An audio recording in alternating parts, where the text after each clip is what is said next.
omusajja yatuyise ekimererezi kansubire nti yafuuse member waabwe openly. Yafuuse member waabwe kubanga ffe twali tubabuulira nti bano ekibateesa mu NUP tebajje lwankyukakyuka.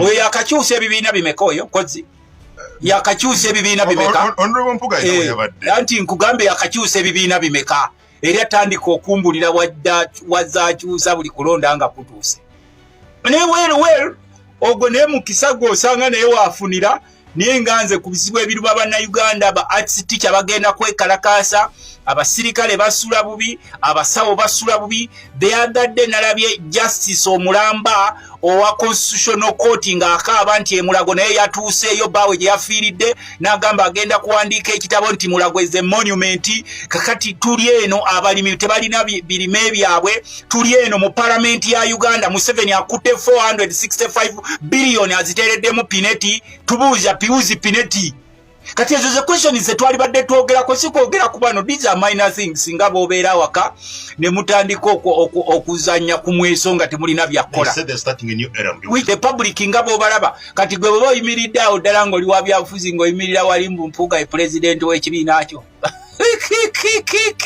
konka Uganda kakati ebyo basobola obiteekawo mwe bateeka mu bibozibozi byabwe kuba bayambako Museveni kikubanze tuba tubalengera abamu kuffe tetuli mu bya buliriza nze ndi mu byobufuzi sirina nnyo nze bwe mba nkubulidde amazima gava ku mutima gwange kubanga I am not seeking fame nze we nali mu palamenti omubuuzaako kubanga asobola okuwuliriza omubuuze titutamaguzi yakugamba ki nze namugamba nti tubadde wano n'abakulembeze naye nze toli mukulembeze wange paka boliva yes me fetulengera wala katuli wankyazanga ku TV ku radio nga ngenda okwesimbawo nombuuza ndi lwaki towagira mao kati ate gwe weekubenga likembwa ate mao yakutte ekibiina n'akiteeka mu kikapu n'akitwala ewamakyali and you told him I openly told him we have so many leaders in parliament but you are not my leader I'm very sorry.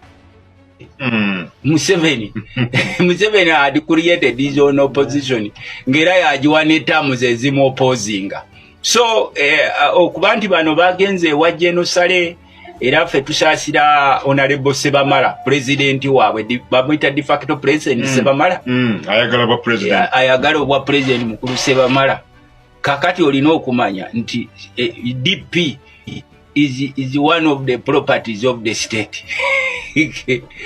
Kati DP ne gudu UPC ne gundi endala ezo zonna Museveni yali yeecreatinga obubinja bw'aba individuals be abamu opposinga ng'era yaba facilitating tewaliwo kipya wabula ekikulu ekiriwo ekipya be bannayuganda okuba nti benyweza ku national unity platform okubajja we bali era najjano naye nkugamba nti Museveni bw'aba akubisa aba opposition embuukuuli nga bw'olaba abaana b'NUP bw'abanyiga n'abateeka makomera ne bakola effujjo lyabwe bano bagudu opposition abakubisa miziŋŋoonyo these people you have known them for some good time.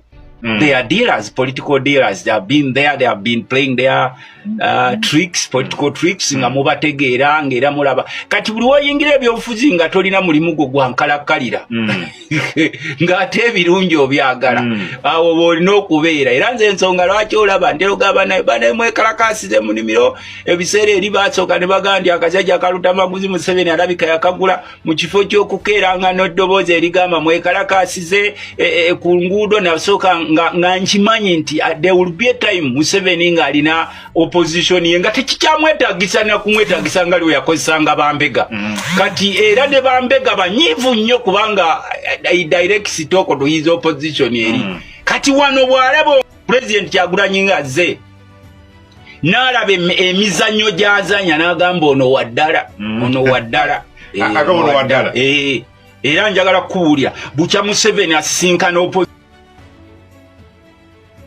Kyagulanyi amuwuliddemu is not a military man naye aliko alaali abageto abakankozese ku lulimi lwa geto aliko alaali ogimanyi waddala bwakugamba nti tugende naye kyova olaba nze oluberebere natandika ne mugamba nti president abasajja bano bampuuga nga ndaba bazannyisa amagulu abiri Ndoza mujukire mabega keri we bampalalira.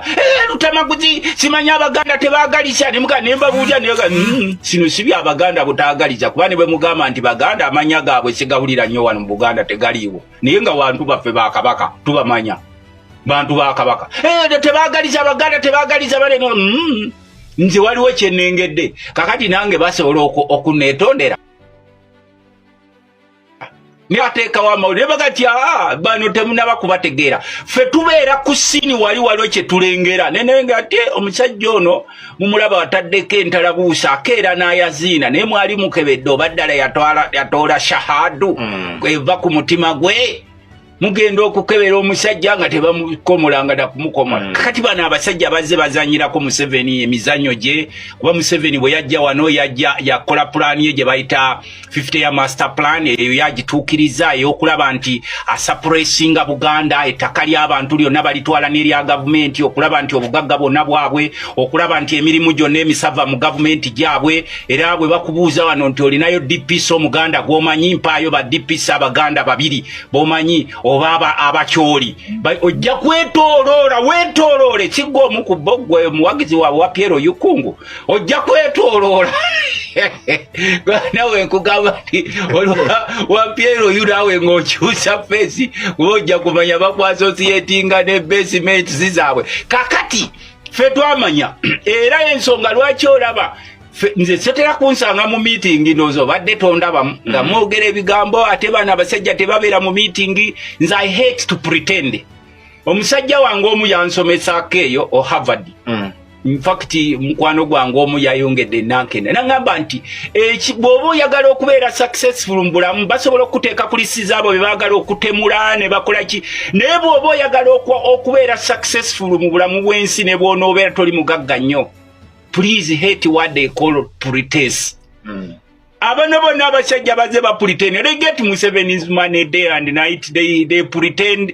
Ate ne basanga population galibo population gyozanyira ku bwongo nojjayo ekikutiya n'osuula ko bukunkumuka ne bakubira mu ngalo because Museveni has impoverished them indirectly and directly. Nge walabe mukwano gwa Faji Naddulinga akubira Museveni engalo ng'ali eruweero naye ne mutunulya ne mugamba nti enseno oba Katonda bw'atunulya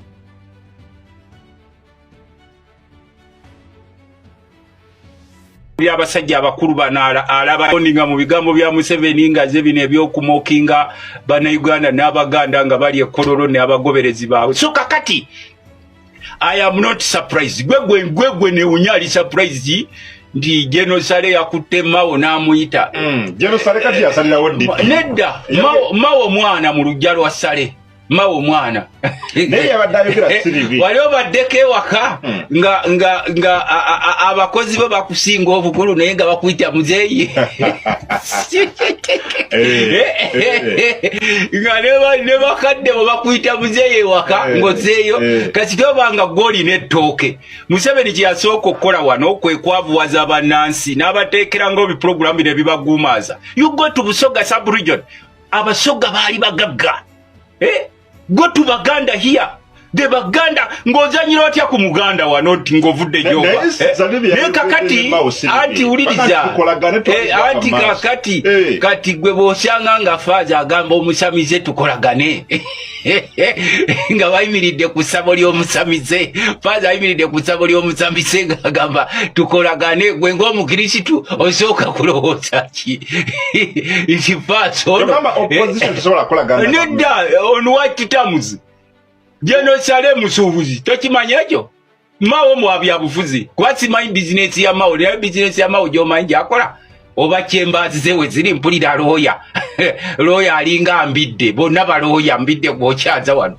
naye kyemba yambidde ndowooza ye eri awo nagiwulirako naye ya Mao sigiwulirangako weeri era bo baasalawo ne bagamba our business is politics kyova olaba wano bannabyavuzi abasinga bagenda ne bagamba Kyagulanyi totusimbako muntu naye wawulira wano nga bagamba Kyagulanyi president Kyagulanyi nti totusimbako muntu n'obabuuza nti ate oli wa kibiina kya NUP gogamba butakusimbako muntu kubanga nawe wagamba wateekawo ekibiina kyo otambule bw'owulira ebya NUP beekola ate bikulumira wanga kibiina kya byabufuzi mbega wa Museveni ali ku media atakubulya mulimu gwakona nenga wa iso bino byayogedde go bayita Lwomushana bino byayogedde bulya bulungi nnyo gatta ebintu bya basajja mivule ogatte ebintu bya Andrew Mwenda ogatte bya Museveni kati ogenda gattako ebintu byani ebintu bya Lwomushana kati wofuna message eyo yonna then ojja kutegera bano kiche babale kye bagenda okuzzaako. These gangs zimutalaba wano. Forget about the Muita foot soldiers zambala uniform. Zibagenda okudeployinga later. But one of gangs that is zitemula abantu. Here in Kampala, during broad daylight, zitemula abantu. Some streets now are no-go zone areas. Because of those gangs, zingidemu amajambi, zingidemu ate zaabwe zawaki bachagurani.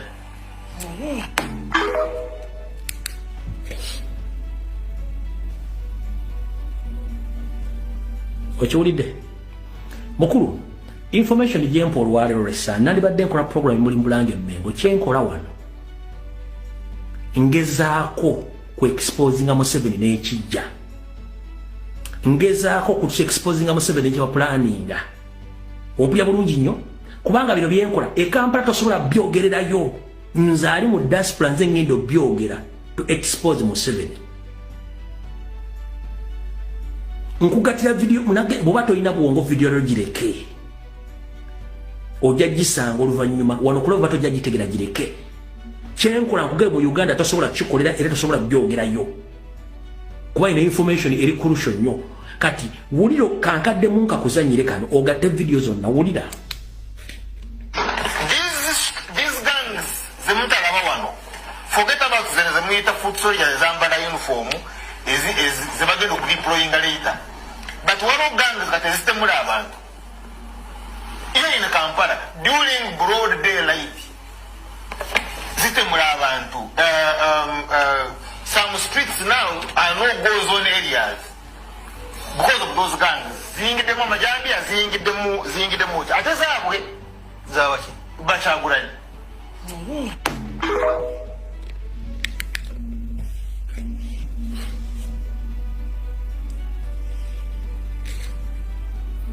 bwenva koyo kankuzanyira Andrew Mwenda. They took people to Kenya. I could go into the details of the lady called Gladys and a certain man called Owino or something, who the radicals in Kenya who were helping them acquire military skills to confront security services. Towards the election of 2021 and after that elections, they had people trained to set off cocktail bombs, to attack petrol stations, to attack different places in order to create instability. You see? So now, you see, you can shake your hand.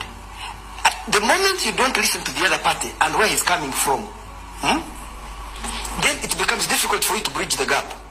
If the two of you are able to talk, you may not change many things fundamentally, but it's always important to understand the perspective from which the other person is coming. So, please understand that Museveni is not necessarily looking at Kyagulanyi and there's a man called Zake, whom he works with, and all these other politicians. I don't want to go into all the names of the activities I've been doing. There's a lot of details about plans and even physical attacks in Kalerwe, in Nansana. There are petrol stations that were attacked and bombed by them. And I'm disinclined to believe that the intelligence organizations are lying. So you remember that the NUP was being organized as a paramilitary organization. You could see the uniforms they were trying, the drills they were trying to do. So it would be wrong for us to assume that the people who run the state are evil people who are only committed to the destruction of the country. So when you hear the so-called Andrew Mwenda, the M23 spokesperson, the First Family spokesperson, the NLM propagandist on social media, including on international media and on some international media houses, coming out using the same statement which have been used by other state agents against NUP and Robert Kyagulanyi Center, then you get to know what they are planning ahead of us. But as usual, we came out to expose. So the reason as to why right now the government is against the European Union delegates, it's because they exposed Museveni's plan of arresting Robert Kyagulanyi Ssentamu and ban national platform using the well-concocted blackmail propaganda information linking NOP and Robert Kyagulanyi Ssentamu to labor activities in Mukono, Kampala, Wakiso, and the entire country. So, when you come out, when you keep quiet and you don't talk about these things or expose these people, the public, they will get to use that whatever these people, they telling the world that it's truth. This is not truth. This is propaganda and blackmail. Remember, those who have been following political history in Uganda, Museveni blackmail late Obote. Museveni blackmail Tito Okello-Lutwa. Museveni blackmail late Idi Amin Dada. To the extent that no one came out to defend himself about the blackmail or propaganda against those previous leaders. But right now, via using social media, we can come out and expose and defend our party and our president because we can, because we have access on information. Museveni, what he lacks now is to get to know that we are in .com era, whereby we can intervene and expose and we tell the world that these are lies, concocted information. Because this was the only Museveni's weapon since 70s, 80s, and 90s. Museveni has been using these tactics all along because he's a rebel. Rebels, they use rebel tactics to get what they want. Right now, Museveni is using the same old tactics of flaming his opponents that they are rebels. They are fighting against his regime. Forgetting that he's the one who created Kony. He's the one who created Allied Democratic Forces. He's the one who created Alice Lakwena. He's the one who created whatever is taking place in Kampala, Mukono, Wakiso, via using Christopher Damula in ghettos. So the same person is organizing demonstrations to show that the public, that the opposition is demonstrating against his will. So for us, we know what Museveni plans. For us, we know what Museveni is going to do next, because he's in fear. He doesn't want to go in the coming election with Robert Kyagulanyi Ssentamu on the same ballot paper. The only option he remains with in his powers is to use the UPDF amendment bill and to use blackmail or linking Robert Kyagulanyi Ssentamu and national platform that they are participating in labor activities. Remember, previously, the US and the UK and Canada and other European countries, they used to fund Museveni fighting terrorism or fighting terrorists across the globe. Right now, they stopped funding him because they received intelligence that Museveni himself is the one creating those terrorist groups in the Great Lake region. So they stopped funding him. So he's continuing using the same ways, the same tactics of fooling people, that people they don't know his ways or his planning against his opponents. We know. So Museveni, don't fool people. If you're strong enough and you think that you have support from Ugandans, please organize the free and fair elections. We shall show you what exactly power means. So that tendency of blackmail propaganda doesn't work. Amin didn't get a chance of defending himself as well Obote and Lutwa. But for us at this particular moment, we can defend our president, we can defend our party, and we can defend our country. Because we have access to information. So, mutegedde bulungi nnyo.